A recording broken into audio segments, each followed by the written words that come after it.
Assalamualaikum anak-anak. Hari ini kita akan belajar mengenai bab sistem reproduksi manusia. Jadi di kelas 9 ini bab pertama yang akan kalian pelajari. Perhatikan video berikut dengan seksama karena di dalamnya ada tugas yang kalian harus kerjakan. Selamat belajar. Jadi tujuan pembelajaran untuk sistem reproduksi itu ada 3. Yang pertama, peserta didik mampu mengidentifikasi organ reproduksi wanita dan pria dengan baik setelah mengikuti kegiatan studi literasi. Kemudian yang kedua, peserta didik mampu menganalisis fungsi dari bagian organ reproduksi manusia dengan baik. Yang ketiga, peserta didik mampu menganalisis hubungan pola hidup sehat terhadap gangguan sistem reproduksi manusia dengan tepat setelah mengikuti kegiatan studi literasi. Untuk di video ini, kita akan mendapatkan 2 tujuan, yaitu identifikasi organ reproduksi wanita dan pria, dan yang kedua, fungsi dari bagian organ tersebut. Nah, yang akan kita pelajari yang pertama, yang kedua, yaitu organ reproduksi wanita dan organ reproduksi pria. Untuk yang ketiga dan keempat, kita akan lakukan di pertemuan selanjutnya. Yang pertama, organ reproduksi wanita. Di sini kalian bisa lihat, di sebelah kiri ada gambar bagian organ reproduksi wanita. Untuk organ reproduksi wanita, itu sebagian besar terletak di dalam tubuh. Kita lihat nama-nama bagian dari sistem reproduksi wanita. Jadi, kita lihat di sini ada bagian yang paling luar di bawah ini. Itu adalah vagina. Masuk lebih ke dalam, itu ada leher rahim atau yang kita kenal dengan cervix. Berikutnya, lebih ke dalam lagi, di bagian tebal ini adalah endometrium atau dinding rahim. Kemudian yang ada di tengah-tengah dari endometrium itu ada rahim atau nama lainnya adalah uterus. Masuk ke sebelah kiri dan kanan ada saluran panjang namanya tuba Fallopi atau nama lainnya oviduct. Kemudian lebih ke sini itu namanya fimbre. Dan yang bulat ini adalah ovarium. Selanjutnya kita lihat fungsinya. Jadi ovarium itu fungsinya menghasilkan sel telur atau ovum. Fimbre itu ketika ovarium menghasilkan telur, dia ditangkap oleh namanya fimbre. Oleh karena itu fungsinya menangkap sel telur ketika sudah matang. Selanjutnya tuba Fallopi sebagai tempat fertilisasi atau pembuahan atau bertemunya ovum dengan sperma. Nanti kita akan lihat video terjadinya fertilisasi. Berikutnya rahim. Rahim ini adalah tempat berkembangnya janin atau embrio atau bayi. Berikutnya ada endometrium, dinding rahim, tempat melekatnya embrio. Nah, endometrium ini adalah ketika untuk perempuan mengalami menstruasi, itu berarti endometriumnya meluruh. Jadi darah-darah berjatuhan sehingga terjadilah menstruasi. Leher rahim atau tadi cervix adalah jalur masuknya sperma menuju ovum. Terakhir ada vagina, lubang masuknya sperma.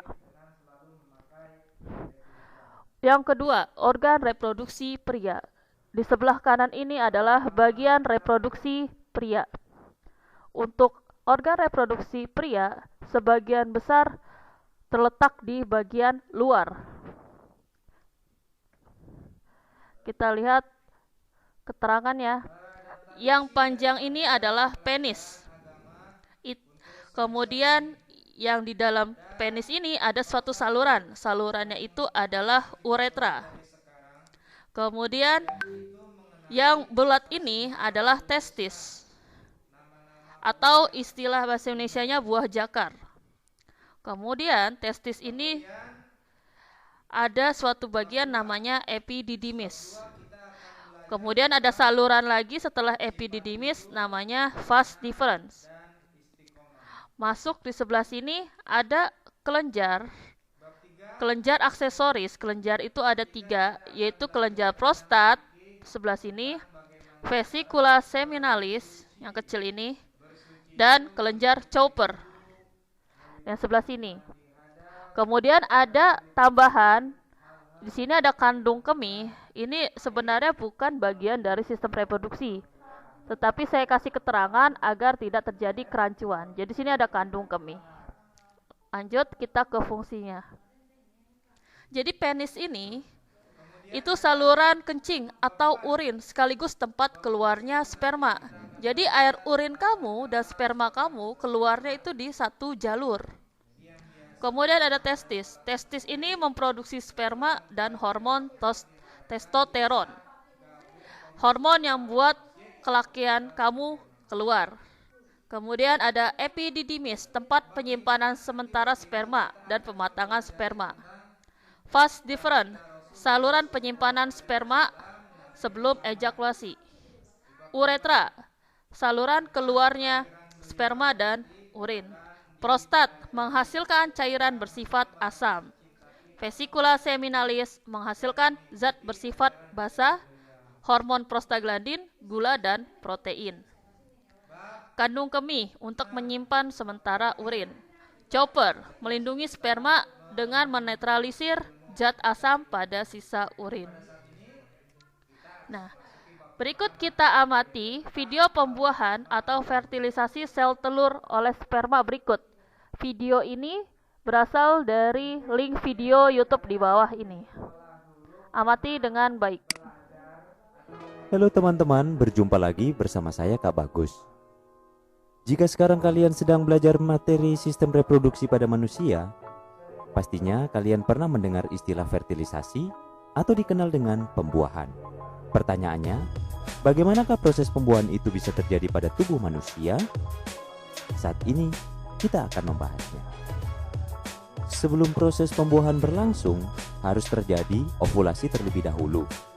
Ovulasi yaitu keluarnya sel telur dari ovarium atau yang dikenal dengan indung telur, yang normalnya terjadi setiap bulan. Di dalam ovarium wanita ada banyak sel telur. Namun dalam setiap bulannya ada satu sel telur yang berada dalam sebuah kantung yang dikenal dengan folikel, yang dipersiapkan untuk menjadi matang. Setelah matang, sel telur akan keluar dari folikel sehingga terjadilah ovulasi. Sel telur berada di tuba falopi dan perlahan menuju rahim. Umur sel telur di dalam tuba falopi hanya 24 jam saja. Sehingga apabila tidak ada sperma yang membuahinya, maka ia akan mati dan kehamilan tidak akan terjadi. Setelah sel telur meninggalkan folikel, folikel dalam ovarium kemudian berkembang menjadi corpus luteum. Corpus luteum ini menghasilkan hormon progesteron yang bertugas menebalkan lapisan dinding rahim dengan nutrisi dan aliran darah sehingga siap sebagai rumah bagi sel telur yang sudah dibuahi. Jutaan sperma dihasilkan sekali dalam ejakulasi. Sesaat setelah sel sperma masuk pada mulut rahim, sel sperma bergerak menuju rahim untuk mencari sel telur yang matang dan siap untuk dibuahi. Dari jutaan sperma yang dipancarkan, hanya beberapa yang dapat bertahan hidup mencapai indung telur, dan hanya satu yang dapat mencapai dan hidup di dalam indung telur. Sperma kemudian mempenetrasi ke dalam sel dinding telur, kemudian mengkombinasikan materi genetiknya dengan sel telur dengan proses disebut pembuahan. Sel telur yang sudah mengalami pembuahan selama perjalanannya menuju rahim, zigot akan mengalami beberapa perubahan. Di dalam rahim, zigot akan menempel pada dinding rahim. Dan disinilah zigot akan berkembang menjadi embrio dan akhirnya akan menjadi janin.